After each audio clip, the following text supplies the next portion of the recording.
Everyone assumes the universe runs on cold indifference, physics with no opinion about your particular life. Carl Jung spent decades collecting evidence that this assumption doesn't hold up.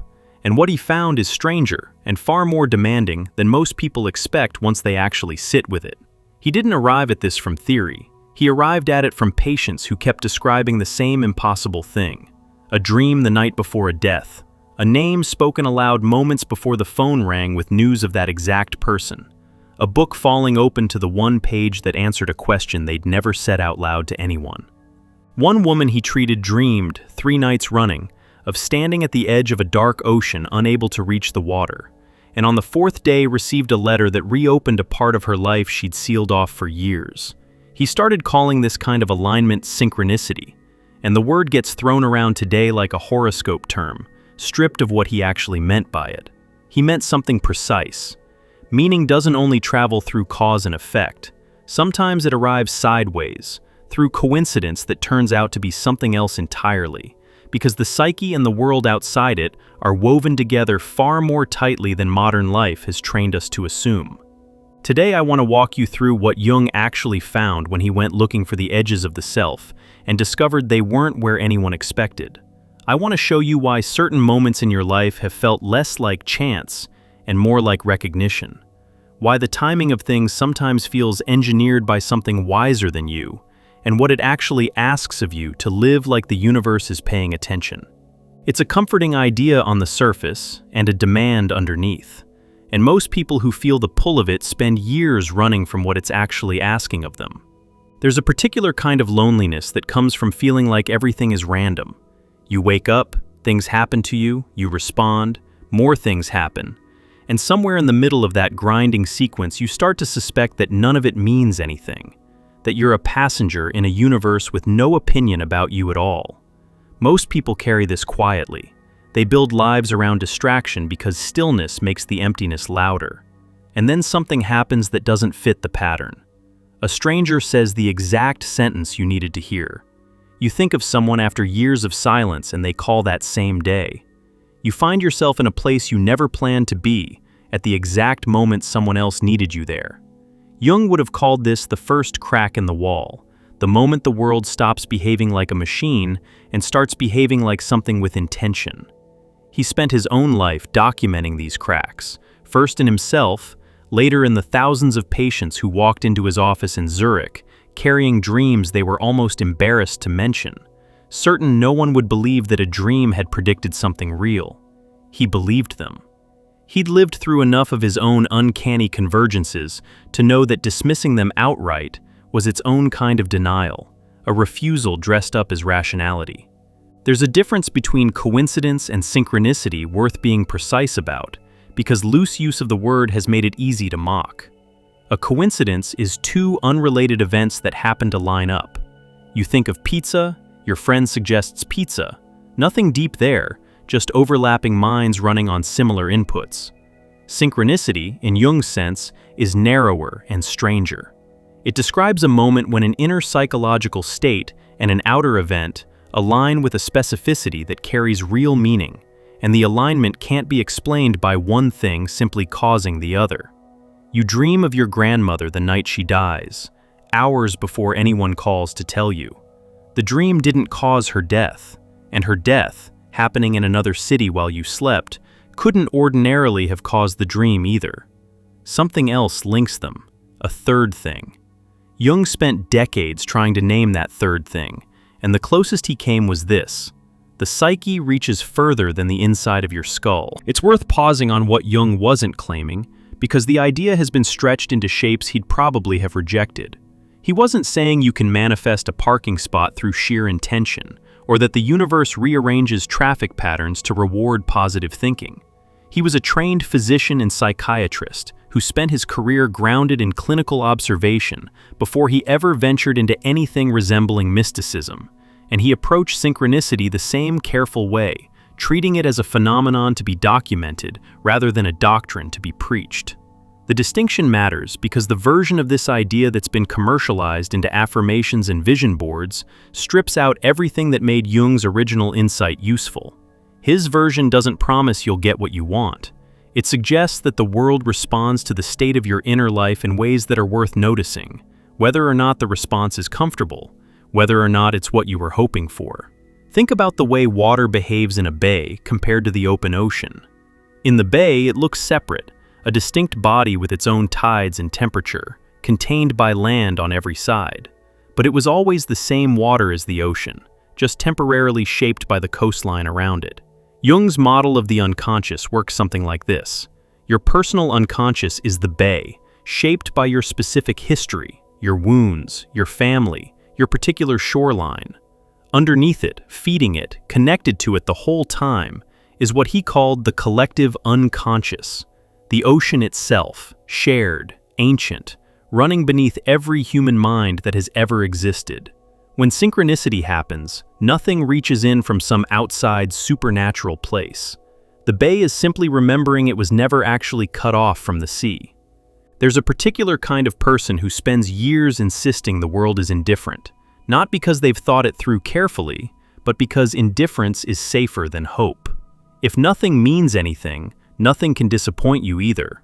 A man who grew up watching his parents' marriage dissolve in slow motion learned early that wanting things too specifically led to loss, so he built an entire adult identity around not wanting, around shrugging at outcomes before they arrived, around calling himself a realist when what he actually was, underneath the language, was frightened. It took years of small, undeniable convergences, the right person appearing at the right moment more than once, a recurring image in his dreams that kept mapping onto real decisions, before he was willing to consider that his cynicism had never been wisdom. It had been armor, and armor eventually gets heavy enough that you start looking for a reason to put it down. One of the pieces of evidence Jung kept returning to was how certain images and stories show up across cultures that had no contact with each other. The flood myth, the descent into darkness before rebirth, the wise old figure who appears at the exact moment a younger person needs guidance. He didn't think this was coincidence in the ordinary sense either. He thought it pointed toward shared structures underneath individual difference, patterns he called archetypes, inherited not as specific memories, but as tendencies, riverbeds worn into the collective psyche over thousands of years of human experience, ready to fill with whatever water happens to be running through a particular life at a particular moment. When you dream of a wise stranger offering guidance you desperately needed, you're not necessarily channeling anything supernatural. You're drawing on a pattern so old and so widely shared that it feels, from the inside, like it's arriving from somewhere outside you, even though it's also unmistakably yours. This is where most people's relationship with meaning tends to break down, because we've been handed two options and told to pick one. Either the universe is a cold machine and nothing means anything, which is exhausting and lonely, or the universe is a warm cosmic parent handing out signs like party favors, which is comforting but flimsy, the kind of belief that collapses the first time something genuinely terrible happens to you for no reason at all. Jung offered something harder and more honest than either option. He was suspicious of the phrase, "everything happens for a reason," the same way he was suspicious of anyone chasing certainty without doing the work of looking closely first. What he proposed instead was this: meaning is something you participate in creating, in relationship with something larger than your individual mind, and that participation is only available to you if you're willing to actually pay attention. That's the part people skip, the listening. Picture someone who has spent their entire adult life running on autopilot. Wakes up, checks the phone before their eyes are fully open, moves through a job that asks for output and never asks for presence, comes home too tired to notice much of anything, falls asleep to a screen. Nothing wrong with any single piece of that day, but stack those days for a decade and you get a person who has effectively soundproofed their own life. If the universe were trying to say something to that person, through a dream, a chance meeting, a strange pull toward a place or person, there would be no receiver switched on to catch it. The signal could be arriving constantly and landing on nothing. This isn't a moral failing. It's simply what happens when survival mode runs long enough that listening starts to feel like a luxury you can't afford. Jung called the process of coming back into contact with this deeper layer individuation, becoming who you actually are underneath who you learn to be. It has less to do with self-improvement in the way that phrase usually gets used, all optimized routines and better habits, and more to do with excavation. You aren't building a better version of yourself from scratch. You're removing what got piled on top of the version that was already there, the one you were before the world taught you who to be for its own convenience. Jung wasn't writing about this from a comfortable distance. In his mid-30s, after his professional break with Freud, he went through several years where his own unconscious felt less like a resource and more like an undertow threatening to pull him under entirely. He described the sensation, later in life, as being under intense internal pressure, waking with strange visions, half convinced at times that he was losing his grip on ordinary reality. Rather than suppress what was surfacing, he chose to engage it deliberately, sitting with the images that arrived, giving them shape, treating the material seriously instead of pathologizing it away. That deliberate engagement became the foundation for nearly everything he built afterward. The theory of archetypes, his understanding of the collective unconscious, his eventual model of individuation itself. He didn't discover these ideas as a detached scientist observing from outside. He discovered them the way you might learn to swim by nearly drowning first, and then, instead of staying safely on the shore afterward, choosing to go back into the water on purpose, this time with his eyes open. There's a version of this that shows up almost identically in people who consider themselves deeply spiritual and people who would never use that word about themselves. A man in his 50s who spent his whole career being practical, unsentimental, the guy who fixes things and doesn't talk about feelings, has a dream 3 nights in a row about his father, who's been dead for 20 years. He wakes up each time with the unmistakable sense that his father is trying to tell him something. He doesn't believe in ghosts, he doesn't believe in signs, but he can't shake it, and eventually he calls his estranged brother for the first time in 6 years, and the conversation that follows repairs something that had been broken since their father's funeral. Ask him what happened and he won't use Jung's language, he'll just say something told him to make the call. That's the third thing. That's what Jung spent his life trying to point at. The universe listening isn't a metaphor about a benevolent force floating somewhere out past the stars, granting wishes to whoever asks nicely enough. It resembles a relationship far more than a service.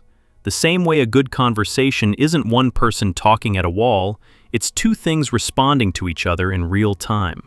Jung's radical claim was that your inner life and the outer world exist in exactly that kind of relationship, constantly, whether you notice it or not.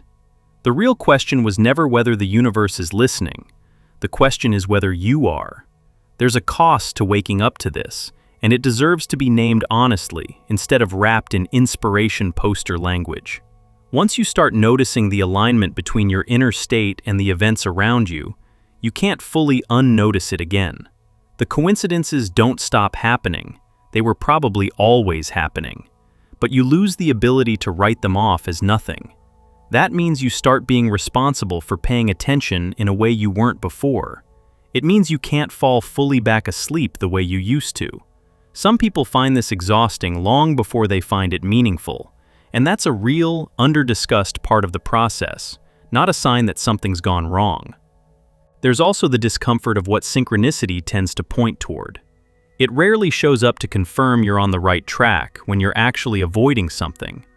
More often it shows up right when you're circling a truth you don't want to face, a relationship you already know is over, a career that's been quietly killing something in you, a pattern from childhood you've spent years explaining away.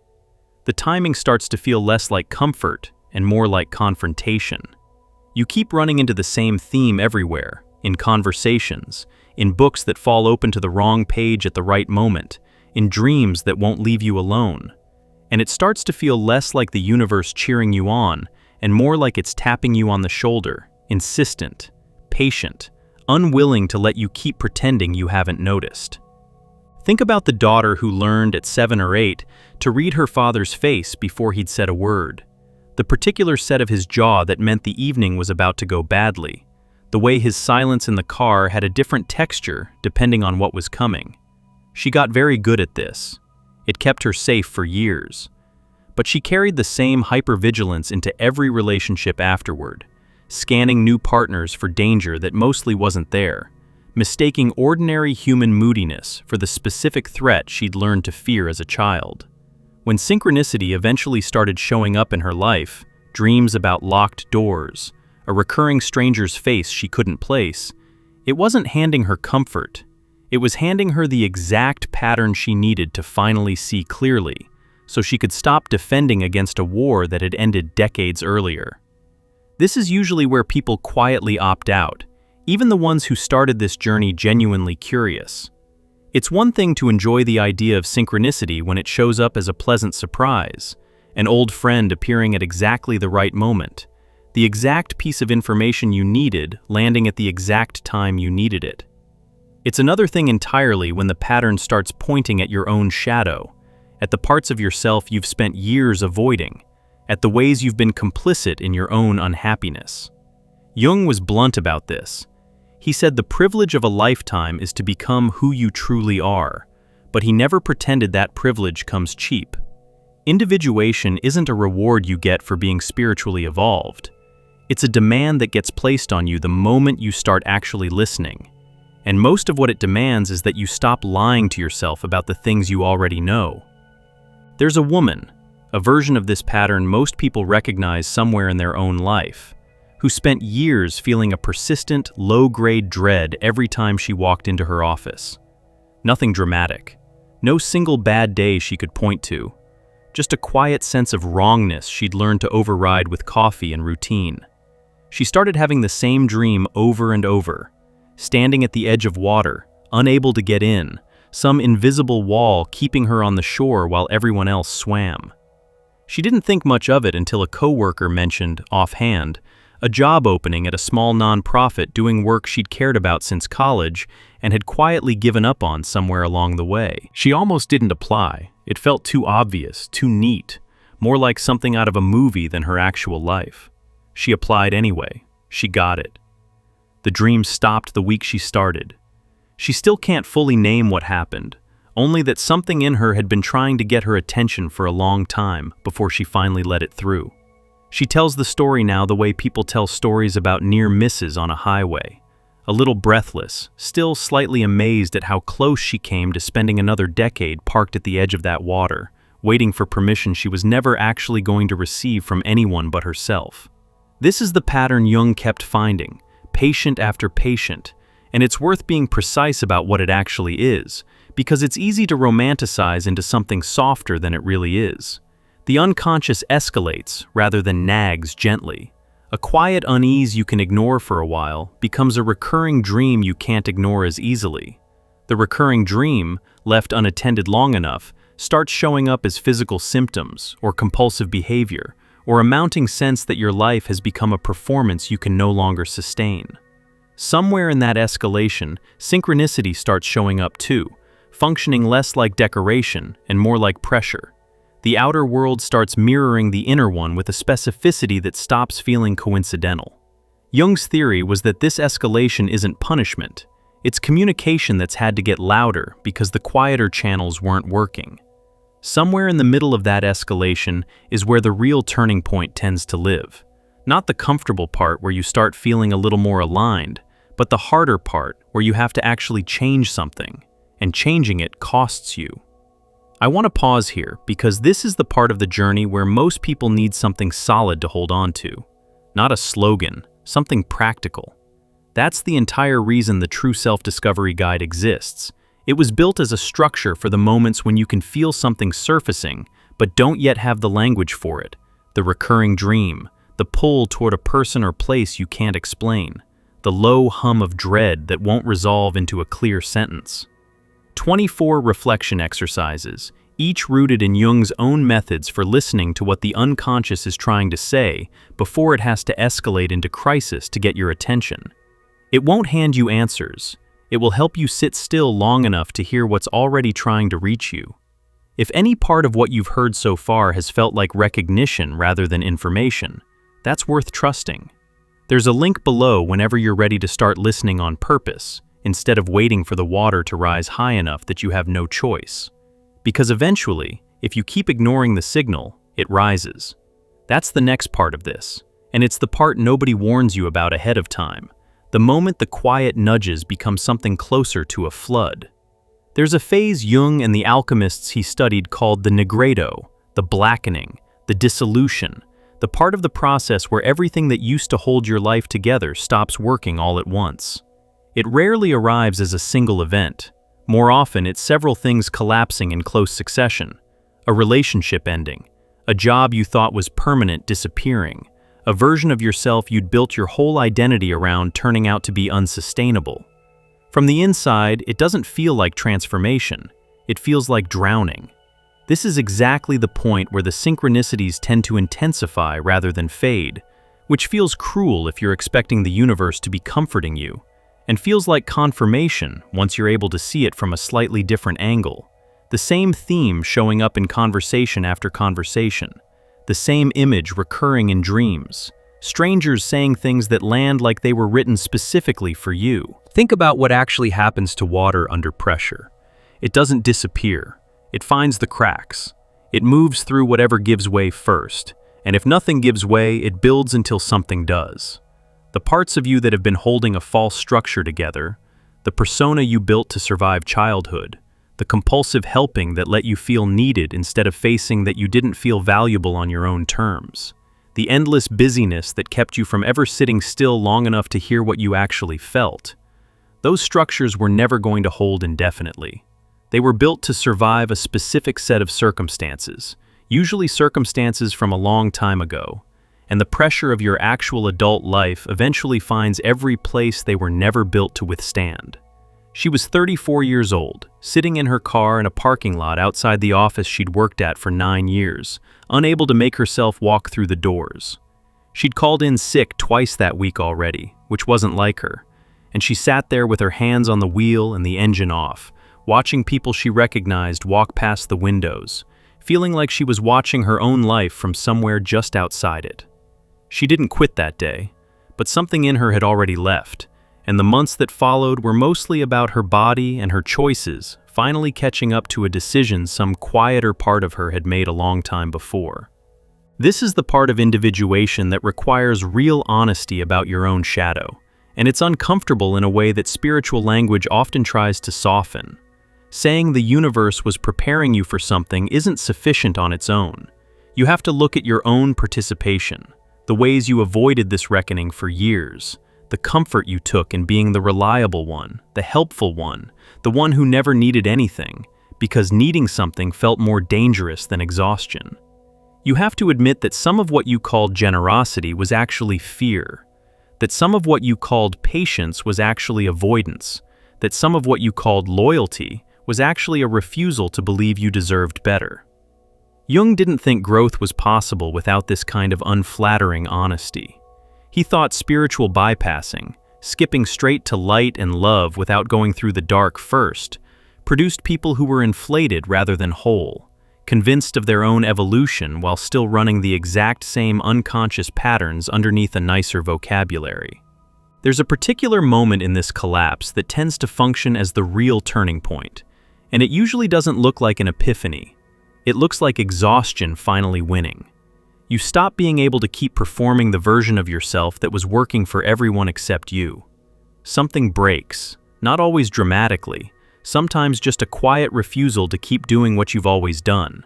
And in the space that opens up, something else finally has room to happen. This is where the synchronicities that felt like pressure before start to feel like guidance instead. They haven't changed. You have. You're finally in a position to hear them as direction rather than accusation. Picture the moment right after a storm passes over open water, not the calm of a lake that was never disturbed, but the specific stillness that follows something violent finally finishing its work. The surface looks different afterward, less because the water changed what it fundamentally is, and more because everything that had been sitting on top of it, everything that had accumulated over years, got stirred up and finally settled into a new arrangement.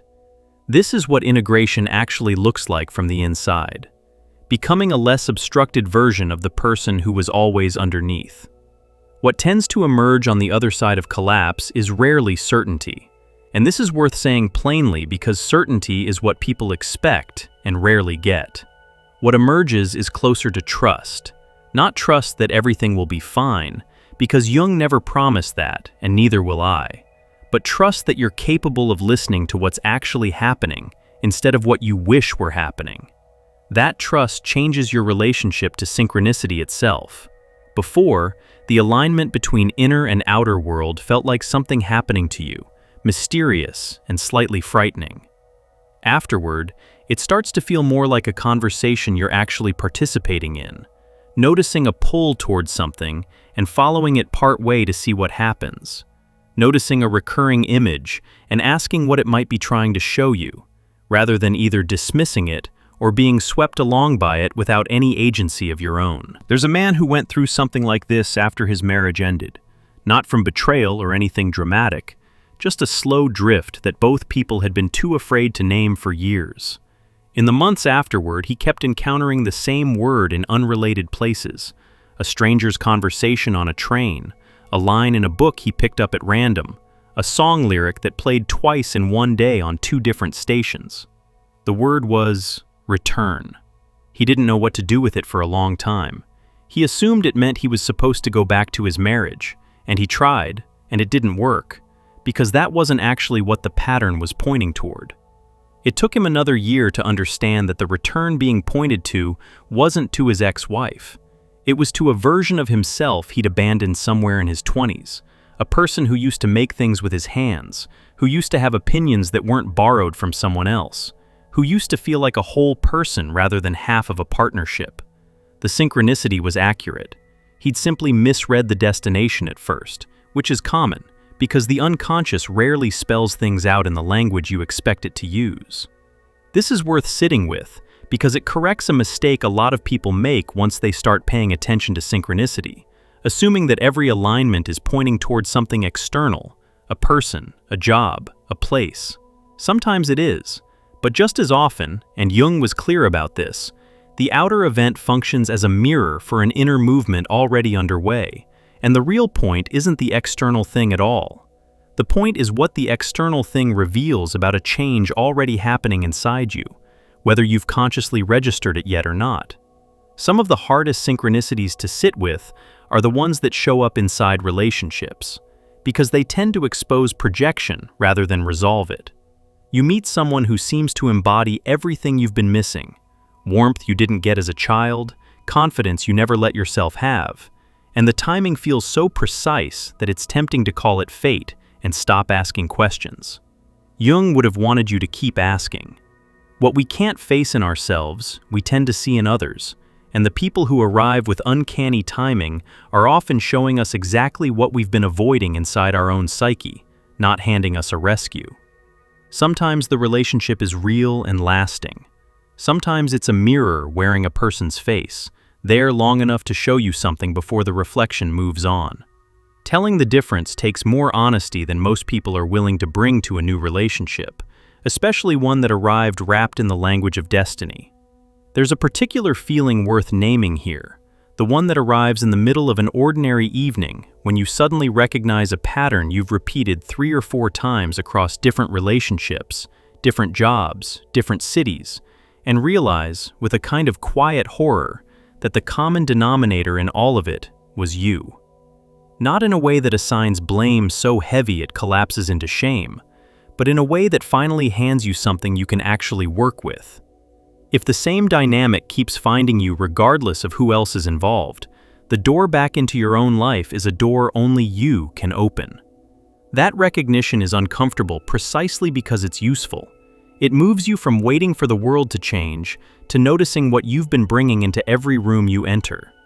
There's real difficulty in this phase that deserves to be named without softening it.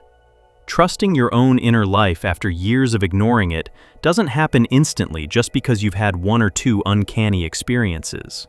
There's a long stretch where you're not sure if you're actually listening to something real or just pattern matching out of desperation, seeing meaning because you need there to be meaning. Jung didn't have a tidy answer for this uncertainty, and neither do I. What he offered instead was a kind of discipline, paying attention consistently, over time, and letting the pattern prove itself, or fail to, rather than deciding in either direction after a single experience. Trust built that way is slower than trust built on a single dramatic sign, but it's also sturdier because it's been tested rather than simply believed. Part of what makes this stage so disorienting is that the persona you're shedding usually wasn't fake in any simple sense. It was a genuine adaptation, built by a younger version of you who needed it to survive a specific environment, a chaotic household, a demanding parent, a culture that punished certain kinds of honesty. The acceptable version of yourself that you learned to show the world wasn't a lie exactly. It was a survival strategy that outlived the conditions it was built for, still running years after the danger it was designed to manage had passed. Letting it go doesn't feel like discarding a costume. It feels closer to grief, because in a real sense, you are losing something. A way of moving through the world that worked, that got you through childhood, that people around you have come to expect and sometimes depend on. Jung had real compassion for how hard this particular loss is, even while insisting it was necessary. He didn't ask people to hate the persona they were releasing. He asked them to thank it and stop needing it. What tends to change most in people who make it through this phase isn't usually their circumstances, though those often shift too. What changes is their relationship to fear. Fear stops being the final word. It becomes information, sometimes useful, sometimes outdated, but no longer the automatic veto it used to be over every decision. This shift alone tends to open up a different relationship to synchronicity, because a person who isn't constantly governed by fear is available to notice things a frightened, distracted person simply isn't. There's something worth saying here about what this actually costs, because I don't want to leave you with the impression that this is a clean trade, fear for freedom, confusion for clarity, and everyone ends up better off. Some relationships don't survive a person's individuation. Some friendships were built entirely around a version of you that no longer exists once you stop performing it. Some family members will experience your growth as an accusation, even if you never frame it that way, because your changing forces them to notice what they've been avoiding in themselves. Jung watched this happen to his own patients repeatedly, and he never treated it as a minor cost. He simply believed the alternative, staying small to keep the peace, staying asleep to avoid disturbing anyone, was a worse kind of death, a slower one, spread out across an entire lifetime instead of concentrated into a single hard season. What waits on the other side of that cost, though, tends to be something most people describe with a specific kind of quiet relief rather than triumph. Something closer to finally being able to hear your own thoughts without static, finally being able to tell the difference between what you actually want and what you were trained to want. Finally feeling like the life you're living and the person you actually are have stopped fighting each other for space. This is where the listening becomes mutual in a way it wasn't before. Early in this process, most people are the ones straining to hear something. Was that dream meaningful? Was that coincidence actually a sign? Am I imagining the pattern, or is it real? Later, something shifts. You stop straining as hard because you've built enough trust in the relationship that you're no longer constantly auditing it. You notice the alignments without needing them to prove themselves every time. You follow a pull towards something without demanding certainty first. It stops resembling naivety and starts resembling what happens in any long relationship where trust has actually been earned over years rather than assumed on day one. There's a conversation that plays out in some version, almost word for word, across thousands of households, and it's worth naming because it captures how synchronicity often gets misread inside relationships that are already straining. Someone says, quietly, "That hurt me," and somehow ends up spending the next 20 minutes defending why they're allowed to have feelings at all, while the other person treats the admission as an attack to be managed rather than information to be received. If you've lived that exchange, you know how disorienting it is, how it teaches you, slowly, that naming your own experience is dangerous. What tends to happen for people doing this work is that the pattern eventually becomes visible in real time, mid-conversation, rather than only in hindsight. You notice yourself starting to over-explain, starting to apologize for having a feeling in the first place, and for the first time you're able to stop before the old script finishes running. Individuation actually happens in the pause before the automatic response, not in the grand gesture. Here's the part most people miss when they first start paying attention to synchronicity. It isn't only interested in giving you what you want. Sometimes, the alignment shows up specifically to interrupt a decision you were about to make, rather than to bless it. A woman planning to move across the country for a relationship she already had doubts about kept having the same dream, packing boxes that wouldn't close no matter how she arranged the contents. She almost dismissed it as ordinary moving day anxiety. It took a friend, hearing the dream described out loud, to ask the obvious question: what wouldn't fit? She sat with that question for a week and eventually admitted that what wouldn't fit was the relationship itself, not the boxes. She didn't move. The dreams stopped. This is the uncomfortable side of the universe listening, the side that doesn't flatter you, that sometimes shows up specifically to slow you down before you make an old mistake wearing a new outfit. There's a specific kind of moment that seems to arrive for almost everyone somewhere near the end of this stretch. Small, easy to miss if you're not paying attention. You're doing something ordinary, washing a dish, waiting at a red light, half listening to a podcast on a walk, and a thought arrives that isn't loud or dramatic, just clear in a way your thoughts haven't been clear in years. You realize you're no longer performing your life for an audience that was never actually watching as closely as you assumed. You realize the years spent bracing for judgment were spent bracing against a version of the world that existed mostly in your own head. It isn't euphoric. It's closer to something finally settling into the right position after being slightly off for a very long time. If you've made it this far in listening to this, some part of you already recognizes what I'm describing, even if you can't point to the exact moment it started for you. Maybe it was a dream you still think about years later. Maybe it's a pull towards something you've never had the courage to follow all the way. Maybe it's just this persistent sense, underneath the noise of an ordinary week, that there's a version of your life you haven't lived yet, waiting on the other side of some threshold you keep circling but haven't crossed. That's exactly the terrain the True Self-Discovery Guide was built to walk through with you. It won't replace the actual work, sitting with your own dreams, your own dread, your own recurring patterns is something no guide can do for you, but it offers a structure for doing that work without getting lost in it. 24 reflection exercises drawn directly from Jung's own approach to the unconscious, built to help you tell the difference between fear-talking and truth-talking, between avoidance and genuine rest, between a coincidence that's just noise and a synchronicity that's actually trying to reach you. It exists because the excavation Jung described was never meant to happen alone in the dark, guessing. There's a link below whenever you're ready to find your way within on purpose, rather than waiting for the water to rise high enough to force it. What Jung ultimately believed, after a lifetime spent listening to dreams, coincidences, and the strange overlaps between inner life and outer event, wasn't that the universe exists to serve you, or that everything happens for a tidy reason designed with your comfort in mind. He believed something quieter and, in a way, more demanding. He believed meaning is relational, that it doesn't arrive pre-packaged but gets made in the space between a listening mind and a responsive world, and that most people go their whole lives never finding out what's on the other side of that relationship because they never stop long enough to enter it. Some of this can be practiced in small, unglamorous ways, and Jung himself was surprisingly practical about it, given how mystical his reputation later became. He kept a record of his own dreams for most of his adult life, not to decode them like a puzzle with a single right answer, but to notice what recurred, what images kept returning across months and years, what patterns showed up right before major decisions or major disruptions.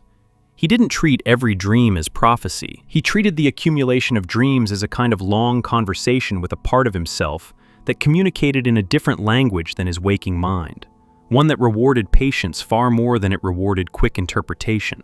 You don't need his training to start something similar.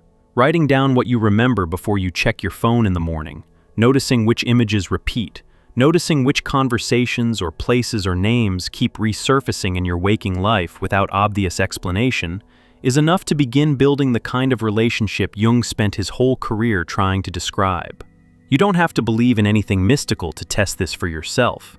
You just have to start paying attention the way you'd pay attention to a person you actually cared about, noticing what recurs, noticing what pulls at you, noticing the moments that feel oddly specific instead of writing them off automatically as chance. Nobody is asking you to chase every coincidence like it's a treasure map. Staying present is enough, so that when something real does show up, you're actually there to receive it. There will still be hard seasons. Nothing about this makes life easier in the way that phrase usually gets used. What it offers instead is company. The sense that even in the hardest stretches, you're not simply adrift in indifferent noise. That something in you is in ongoing conversation with something larger, whether you can always articulate what that something is or not. That's not certainty. It resembles companionship far more closely. And for most people, especially the ones who've spent years feeling like they were navigating everything alone, that shift matters more than any sign or symbol ever could. This is also worth saying to whoever is listening to this in the middle of a season that feels far from any of this, still fully in the collapse, not yet anywhere near integration. There's no fixed timeline for any of it.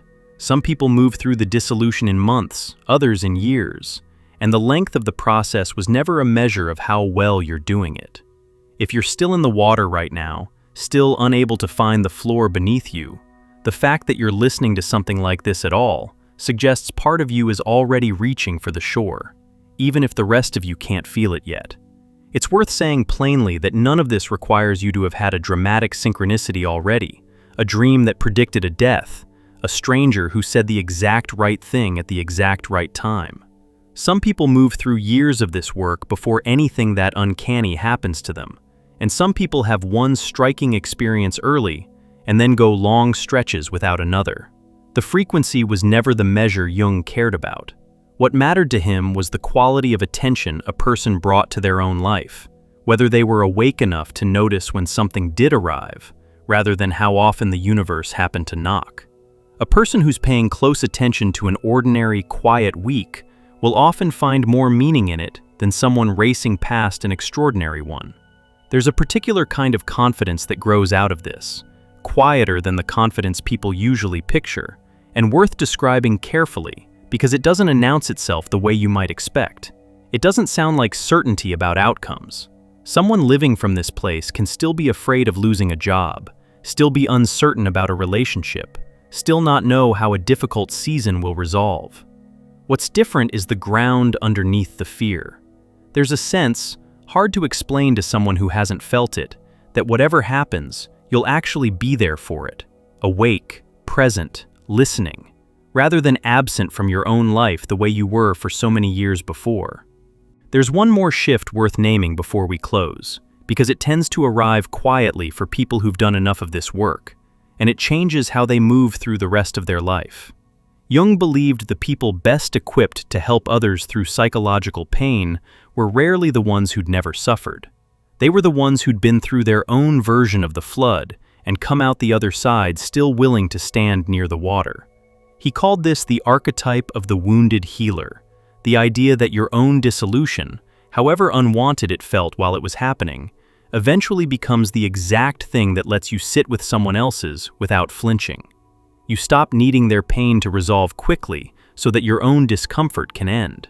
You've already sat in that particular darkness long enough to know it doesn't last forever, even when it feels, from inside it, like it might. Jung spent his later decades increasingly convinced that this kind of listening wasn't a private, isolated hobby, but something closer to a responsibility, not to some cosmic authority handing out obligations, but to the pattern itself, to the relationship between inner and outer world that only stays alive if someone keeps showing up for it.